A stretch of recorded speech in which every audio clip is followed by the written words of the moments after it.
मराठीसोबतच हिंदी चित्रपटसृष्टी गाजवणारे दिग्गज अभिनेते म्हणजे आनंद जोग. ते त्यांच्या दमदार खलनायकाच्या भूमिकांसाठी ओळखले जातात. भूताचा भाऊ, अर्जुन, शोध, दम असेल तर, रेघे, बेधडक, झिम्मा, क्रांतिज्योती विद्यालय अशा अनेक मराठी सिनेमात त्यांनी काम केले. याशिवाय रावडी राठोड, नो एंट्री, सिंघम, खट्टा मिट्टा, सरकार अशा गाजलेल्या सिनेमात ते झळकले आहेत. चित्रपटांसोबतच अनेक हिंदी आणि मराठी मालिकांमध्येही त्यांनी विविध भूमिका साकारल्या आहेत. आनंद जोग यांच्याप्रमाणे त्यांचे संपूर्ण कुटुंबच अभिनय क्षेत्रात कार्यरत आहे.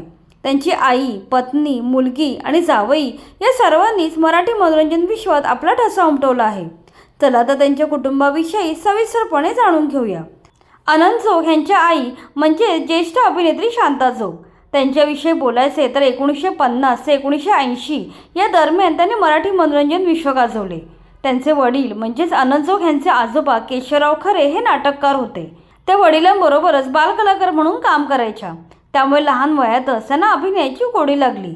पुढे वयाच्या 16व्या वर्षी जोग घराण्यात त्यांचे लग्न झाले. लग्नानंतर त्या पुण्यात आल्या.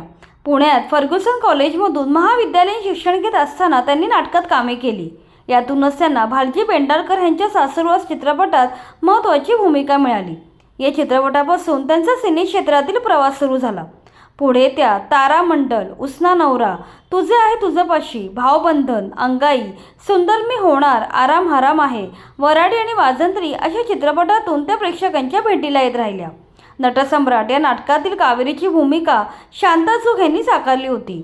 या नाटकात त्यांनी श्रीराम लागू, दत्ता भट, सतीश दुबाशी आणि चंद्रकांत गोखले या चारही नटसम्राटांबरोबर काम केले होते.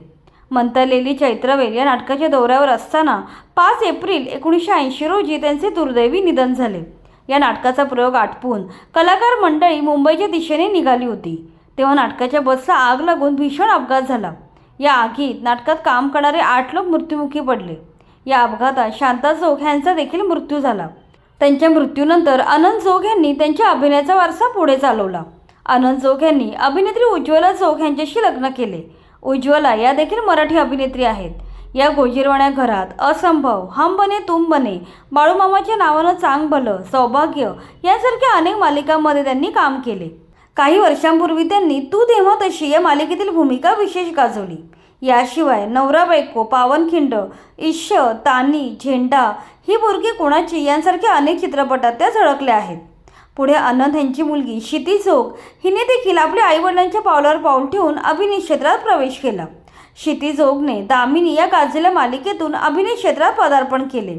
त्यानंतर तिने तू तिथं मी, गंधफुलांचा गेला सांगून, वादळवाट, श्रीयुत गंगाधर टिपरे अशा मराठी मालिकांमध्ये काम केले. याशिवाय घर की लक्ष्मी बेटिया, साराबाई ओसे साराबाई, ये रिश्ता क्या कहलाता है या हिंदी मालिकातही ती झळकली आहे. शिवाय क्रांतिज्योती विद्यालय, झिम्मा, फर्स्ट क्लास दाभाडे, हिरकणी, चोरीचा मामला, पावनखिंड, आनंदी गोपाळ हे तिचे सिनेमे विशेष गाजले. क्रांतिज्योती विद्यालय या सिनेमात आनंद आणि क्षिती या बापलेकीच्या जोडीने एकत्र काम केलं आहे. क्षिती जोगने 2012 साली अभिनेते हेमंत ढोमे यांच्याशी लग्न केलं. हेमंत ढोमे यांनी मराठी चित्रपटसृष्टीत आपल्या अभिनयाचा ठसा उमटवला आहे. त्यांनी क्षणभर विश्रांती, ऑनलाईन बिल9, आंधळे कोशिंबीर, पोस्टर गर्ल, मंगलाष्टका वन्स मोर, ये रे रे पैसा, हिरकणी, फुगे यासारख्या चित्रपटात अभिनय केला आहे. अभिनयाप्रमाणेच त्यांनी दिग्दर्शन क्षेत्रातही कमालीचे काम केले आहे. झिम्मा, सनी, बघतोस काय मुजराकर, सातारचा सलमान, चोरीचा मामला, फर्स्ट क्लास दाभाडे, क्रांतिज्योती विद्यालय हे त्यांचे चित्रपट गाजले आहेत. अशा प्रकारे आनंद जोग यांच्या आई, बायको, मुलगी, जावई अशा सर्व कुटुंबाने मनोरंजन विश्वात मोठे योगदान दिले आहे. तब्बल 3 पिढ्यांपासून हे कुटुंब अभिनयाचा वारसा जपत असून जवळपास 80 वर्षांहून अधिक काळ चित्रपटसृष्टीत कार्यरत आहेत.